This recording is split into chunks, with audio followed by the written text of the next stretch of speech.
All right, this is OU Insider under the visor, I guess we could call it. Yeah. Instant recap. Why not? Why not? Under the OU Insider instant Under recap. the lights. Under the lights. There you go. Instant recap is what you got to call this one, as Oklahoma wins 50-20 over Iowa State. Hey, it's OU Texas week, but first we got to talk about the game that took place tonight. Right. First things first. How good was Dillon Gabriel? I guess he gets a lot of bashing, and I'm calling you out because you said I'm taking a stance leading into it. I said I would wait till after OU Texas for it, but hey, go for it. How good was he tonight? He was fantastic. And look, the thing is, yes, you've got a 5-star behind him in Jackson Arnold, but the way that Dillon Gabriel is playing right now, there's no reason why Oklahoma can't win the games that are on its schedule. He looked fantastic tonight. I mean, this is an Iowa State defense that does a really good job of limiting people in the passing game. And all he did was throw for 366 yards. It's the most they've given up since 2020. So, these are things that you're seeing from a guy that did struggle at times last year, throwing the ball down the field. And he had a really good night tonight. 5 total touchdowns. He did everything. He had one interception. It didn't end up costing him very much, but he was fantastic. If I had told you before the game that the score is going to be 50-20, what would your reaction be? They're playing Iowa State, not TCU. Like I don't know. Like this defense. Yeah, the defense. Yeah, right. You think that this was going to be a defensive game? I mean, I really expected this to be a game where Oklahoma held them under 10 points. But I also expected a game where Oklahoma was getting 30 points maybe at most. Like that's just kind of the feel I had coming into it. I was totally wrong, but 40 points and a half is really what sticks out. That was wild. I could not believe that. The offense was clicking after what happened against Cincinnati, obviously in Cincinnati. Mm-hmm. I think you're starting to see that, number one, Oklahoma, they should have against Cincinnati probably had 34, 41 points. Mm-hmm. Probably they got inside the red zone 3 times, coughed it up once, came up empty-handed twice. I guess not so much inside the 30. Mm-hmm. Tonight, that only happened one time. Right. It's a missed field goal. They punted once, right? Or was it twice? Did they punt twice? I think twice late. Because late in the game they punt. Yep. That's right. They punted because they had the second string in. Mm-hmm. And they didn't really let Jackson Arnold throw. So that was also something. I think everybody that stayed, when they see 10 go in there, they're like, all right, we get to see the future. Let's see it. Let's see it. Yeah. And then you watch him hand the ball off, hand the ball off, hand the ball off. Now, I do think the hold doesn't get called right over here. Mm-hmm. Tommy Walker's big run. First things first, the run game at that point is 5.1 yards a carry. Correct. As you noted before BV's presser when we were talking. That makes it look completely different than what it was. And I still think the run game was way better, tonight for sure than it was against Iowa State or against Cincinnati, excuse me. But again, they're going to learn everything. We're going to learn everything about this team this week. And I know OU fans know what this week is. It's OU Texas week. It's hate week. It's the best time of year for Oklahoma and Texas fans, bar none. So it's a blast. As far as the defense goes, BV was very, very adamant tonight, and he understood how bad they played for like a quarter and a half. Yep. It wasn't even a quarter and a half. I would essentially say, what is it? 21 minutes. Yeah, first 21 minutes of the game. Yeah. And then all of a sudden, bam. No more. They couldn't move the ball. Folks, they didn't have 100 yards in the second half. 85 total yards. 85 total yards. Yep. Second half. The defense woke up. They shut Iowa State down. It looked like they just looked different. They looked more sure of what they were seeing. Correct. Their eyes, their keys. Yep. I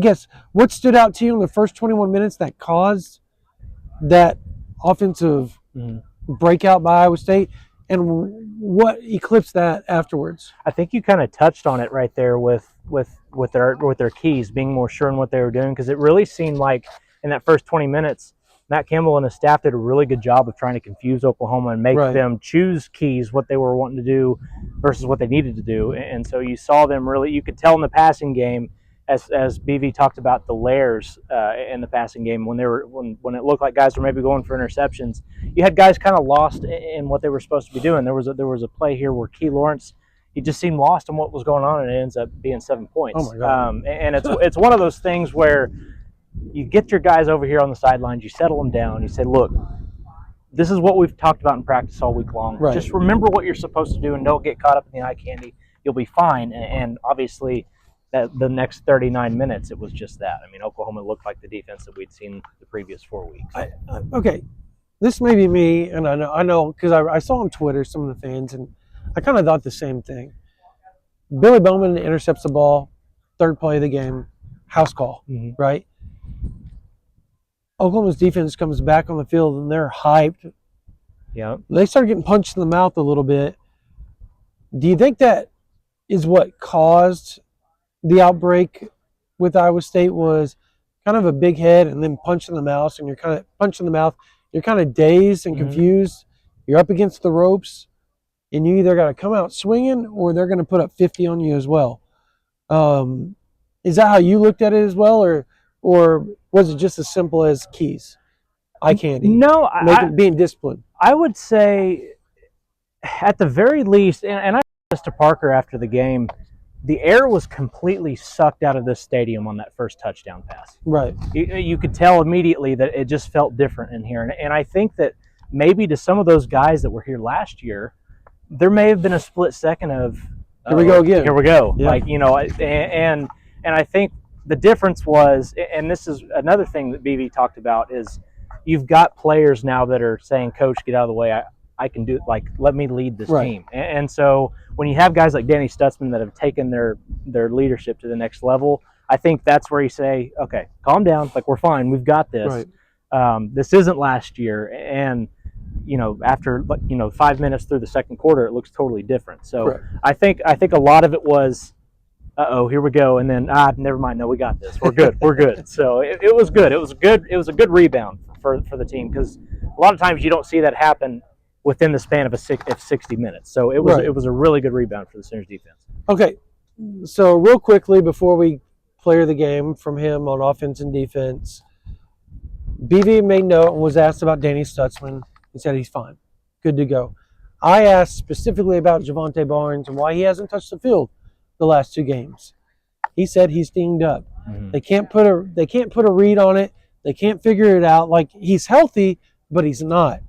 And it may be as simple as he's injured mentally, kind of a mental block. It may be as simple as he doesn't feel comfortable pushing off that foot.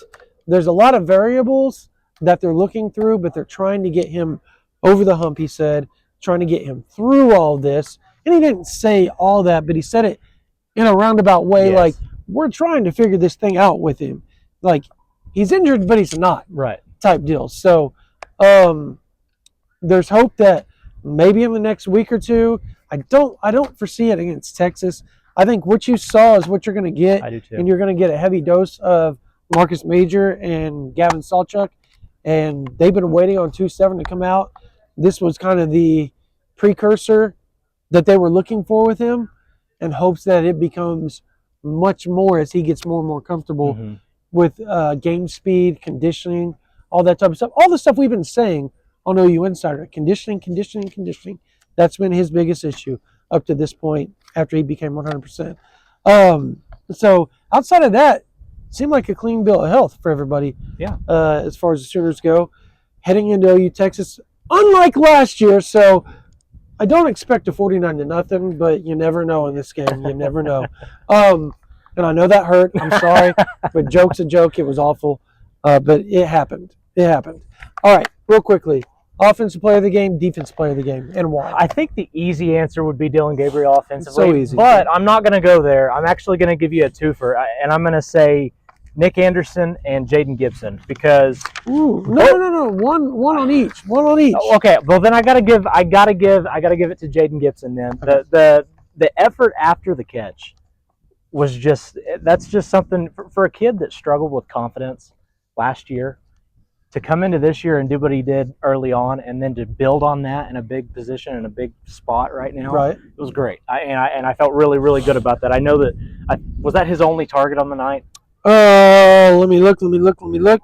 Jaden Gibson had 3 targets, 2 catches for 50 yards. Yeah, and no, I'm going to go with him just because I think it just shows it's not just Andrew Anthony. Yep. It's not just Nick Anderson who's really emerged, but there are guys capable of playing at the next level that you really needed to see from this wide receiver group to feel confident about it.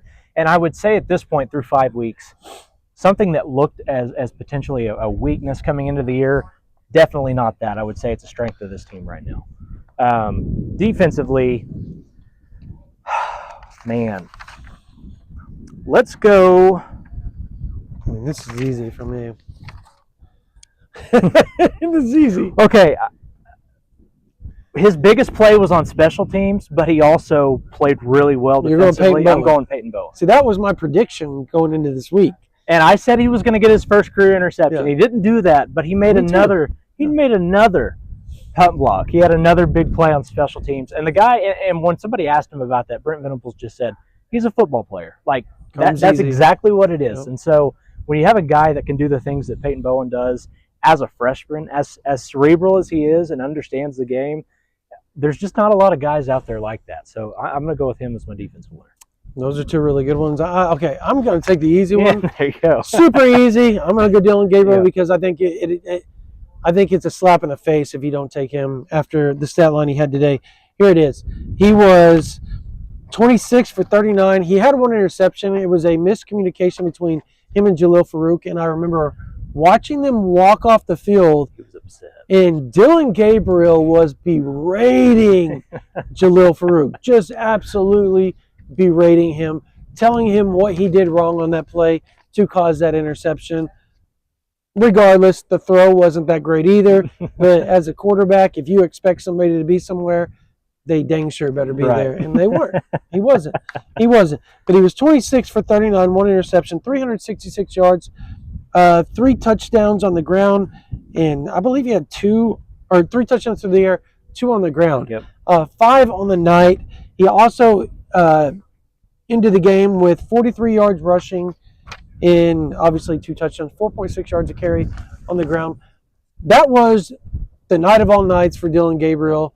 Probably the best game he's played as a Sooner. I would say this one or Texas Tech. And this one, we saw some more edge to him. And yes. He was chirpy. The running over a safety to get in the end zone there was great. It was a really good showing. And in a post-game interview, everybody was raving how good he was. He was vibrant. Mm-hmm. I think you're starting to see a new Dylan Gabriel. And I know OU fans are hoping that rolls over into Dallas next week. Yep.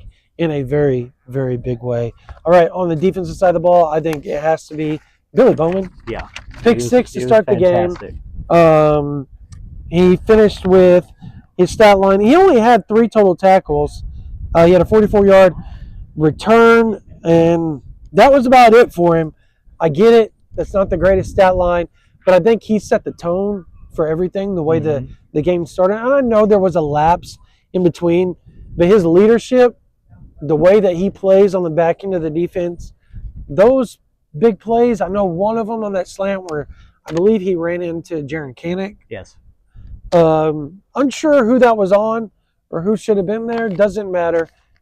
Billy Bowman still had a big day. Anytime you make a house call and an interception, you're up for player of the game. Yeah. And I'm gonna put him there anyway. So that's my player of the game on offense and defense. All right, that's going to end it for the OU Insider Instant Reaction after Oklahoma wins over Iowa State 50-30. 20. Oh, 50-20, excuse me. They won by 30 points, 50-20. Oklahoma beat Iowa State 50-20. For Bryan Clinton, my name is Brandon Drumm. You guys have a blessed night.